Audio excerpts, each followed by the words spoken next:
नमस्कार। आज हम एक बहुत ही ज़रूरी विषय पर बात करने वाले हैं, ट्यूबेक्टमी, जिसे आम भाषा में महिला नसबंदी भी कहते हैं।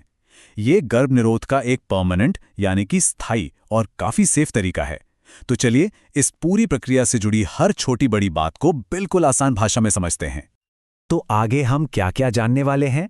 सबसे पहले हम ये समझेंगे कि ट्यूबेक्टोमी प्रेगनेंसी को रोकती कैसे है। फिर देखेंगे कि इसकी सर्जरी होती कैसे है। इसके बाद भारत में इसे करवाने का सही समय क्या है, खर्चा कितना आता है और ये सुविधा कहाँ-कहाँ उपलब्ध है, इस पर बात करेंगे। और हाँ, ये कितनी सुरक्षित है और आखिर में ये एक परमानेंट फैसला क्यों माना जाता है, ये भी जानेंगे। तो चलिए सबसे पहले शुरू करते इस सवाल से कि आखिर ये प्रक्रिया शरीर के अंदर काम कैसे करती है, इसके पीछे का साइंस क्या है। देखिए, ट्यूबेक्टमी, जिसका दूसरा नाम ट्यूबल लिगेशन भी है, ये एक परमानेंट सर्जिकल प्रोसीजर है। इसमें होता क्या है कि प्रेगनेंसी को रोकने के लिए फेलोपियन ट्यूब्स को ब्लॉक कर दिया जाता है। मतलब ये उन लोगों के लिए एक विकल्प है जो ये पक्का कर चुके हैं कि उनका परिवार पूरा हो गया है और उन्हें और बच्चे नहीं चाहिए। इसको ना एक रास्ते की तरह समझ सकते हैं। हर महीने ओवरी यानी अंडाशय से एक एग निकलता है और ये एग फेलोपियन ट्यूब के रास्ते से आगे बढ़ता है। ट्यूबेक्टोमी में बस इसी रास्ते का बंद कर दिया जाता है। एक तरह से एक रोड ब्लॉक लगा दिया जाता है। अब रास्ता बंद होने से क्या होगा?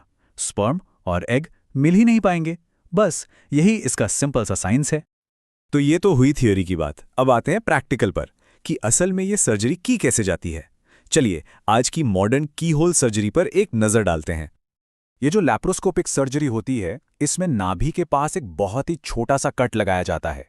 फिर उसी कट से एक टाइनी कैमरा, जिसे लैप्रोस्कोप कहते हैं, अंदर डाला जाता है। इस कैमरे की मदद से डॉक्टर अंदर सब कुछ साफ साफ देख पाते हैं और फेलोपियन ट्यूब्स को पहचान कर उन्हें या तो क्लिप्स से बंद कर देते हैं या फिर कॉटराइजेशन तकनीक से सील कर देते हैं। ये बहुत ही सटीक प्रोसेस है और क्योंकि इसमें चीरा बहुत छोटा लगता है तो रिकवरी भी जल्दी होती है। चलिए अब कुछ बहुत ही प्रैक्टिकल सवालों के जवाब जानते हैं, जैसे कि ये प्रक्रिया कब करवाई जा सकती है और सबसे जरूरी, भारत में इसका खर्चा कितना आता है। देखिए, इस प्रोसीजर के लिए कोई एक ही सही समय नहीं है, बल्कि कई ऑप्शंस होते हैं। इसे पीरियड्स के ठीक बाद करवाया जा सकता है, जिसे इंटरवल स्टेरिलाइजेशन कहते हैं। दूसरा ऑप्शन है डिलीवरी के तुरंत बाद, चाहे तो सी सेक्शन के दौरान ही या फिर नॉर्मल डिलीवरी के 48 घंटे के अंदर। और हाँ, अगर कोई इन्फेक्शन ना हो तो इसे सेफ अबॉर्शन के फौरन बाद भी किया जा सकता है। अब बात करते हैं खर्चे की, और यहाँ भारत में एक बहुत बड़ा फर्क देखने को मिलता है। सरकारी अस्पतालों में ये प्रक्रिया बिल्कुल मुफ्त है, जीरो कॉस्ट। इतना ही नहीं, बल्कि सरकार की तरफ से 1400 से 2000 रुपए की प्रोत्साहन राशि यानी इंसेंटिव भी मिलता है। दूसरी तरफ अगर कोई प्राइवेट अस्पताल में इसे करवाता है तो यही खर्च करीब 20,000 से 50,000 रुपए तक जा सकता है। और एक अच्छी बात यह है कि आयुष्मान भारत जैसी सरकारी योजनाओं और ज्यादातर हेल्थ इंश्योरेंस पॉलिसियों में इसका खर्च कवर होता है। इससे ये एक ऐसा विकल्प बन जाता है जो ज्यादा से ज्यादा लोगों की पहुंच में है। ठीक है, सर्जरी हो गई, खर्चा पता चल गया, पर इसके बाद क्या?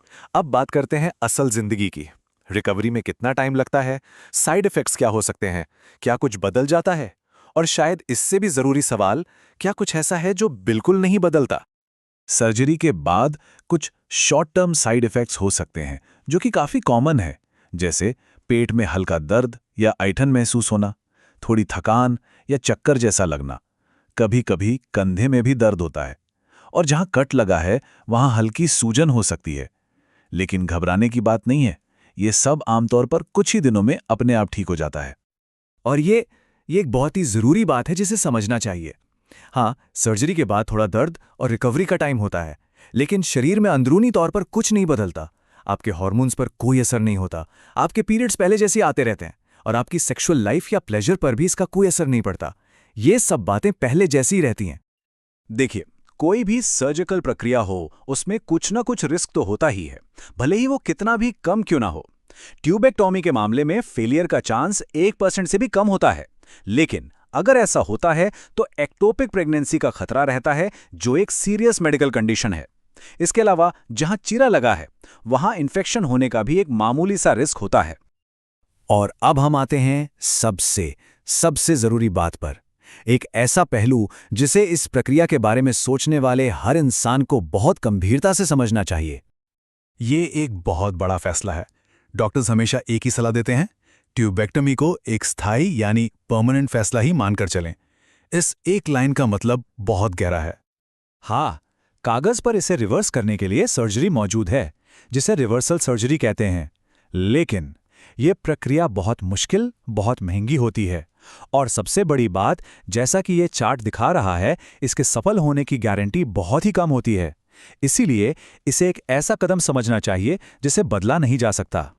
तो कुल मिला के बात यह है कि ये जिंदगी भर का फैसला है और इसे तभी लेना चाहिए जब मन में कोई शंका ना हो और पूरी जानकारी हो। उम्मीद है कि इस बातचीत से इस विषय को समझने में मदद मिली होगी।